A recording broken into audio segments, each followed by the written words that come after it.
For what purposes does the gentleman from Kentucky seek recognition?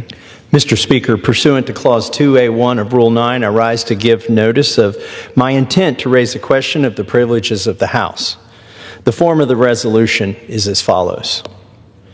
Directing the Committee on Ethics to preserve and publicly release records relating to monetary settlements involving acts of sexual harassment, whereas transparency is essential for accountability in government, whereas sexual harassment and unwelcome sexual advances by members, delegates, or residents commissioners in violation of Clause 9 and Clause 18 of Rule 23 of the Rules of the House affect the safety, dignity, and the integrity of the proceedings of the House of Representatives. Now, therefore, be it resolved that with respect to reviews, investigations, or matters which the Committee on Ethics or the Office of Congressional Workplace Rights have reviewed, conducted, or facilitated, the Committee on Ethics and the Office of Congressional Workplace Rights shall, not later than 60 days after the adoption of this resolution, make publicly available a single consolidated list that sets forth separately for each member, delegate, or resident commissioner the name of each member, delegate, or resident commissioner who was the subject of any review or investigation involving a violation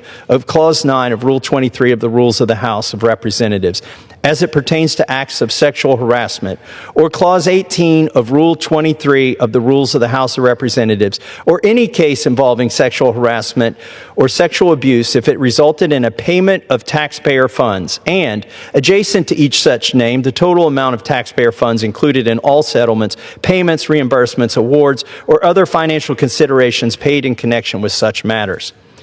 The aggregate total amount of taxpayer funds included in all settlements, payments, reimbursements, awards, or other financial considerations paid in connection with such reviews, investigations, or matters involving members, delegates, or resident commissioners that did not, in any portion of the settlement, involve sexual harassment, sexual abuse, or sexual misconduct.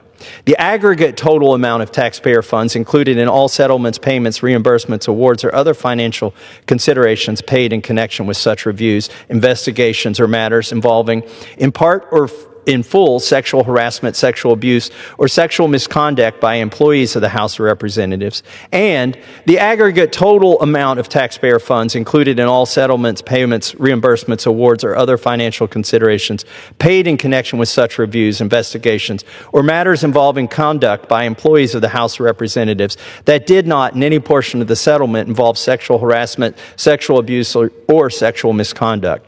That for the purposes of this resolution, any such settlement, payment, reimbursement, award, or other financial consideration shall be treated as involving sexual harassment, sexual abuse, or sexual misconduct if sexual harassment, sexual abuse, or sexual misconduct was any component of the matter, regardless of whether the matter also involved was classified as or was resolved under another claim, violation, or category.